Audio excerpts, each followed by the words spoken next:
Hello everyone, welcome back to my channel, welcome to my new blog. আশা করি সবাই খুব ভালো আছো আর সবাইকে জানাই শুভ সরস্বতী পুজো। সবাই সবার সরস্বতী পুজো কেমন কাটলো আমাকে জানিও অবভিয়াসলি কমেন্ট বক্সে। আর আমাদের সরস্বতী পুজো তো সকাল সকাল 8টার মধ্যে কমপ্লিট হয়ে গেছে। আর তোমাদের সবার বাড়িতে কখন পুজো কমপ্লিট হয়েছে সেটাও অবভিয়াসলি আমাকে কমেন্ট বক্সেই জানিও।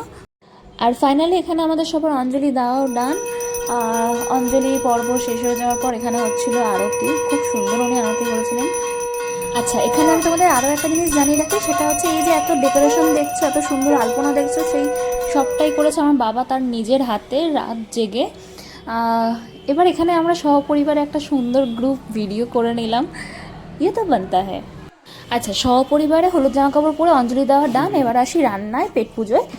এবার এখানে যে ফ্রাইড রাইস, কাশ্মীরি আলুর দম, বেগুনি, চাটনি, মিষ্টি দেখছো, তার মধ্যে শো স্টপার ছিল আজকে কাশ্মীরি আলুর দম, কারণ ওটা আমি নিজের হাতে করেছি, পুরোটাই নিজের হাতে করেছি আর খুব খুব খুব প্রশংসা পেয়েছি। ইতিমধ্যে চলে এসেছে মা বাড়ির সবাই, তার মধ্যে আমার খুদে সদস্যরা, 2 বোন 1 ভাই, আমার সব থেকে কাছের এবং প্রিয় মানুষ।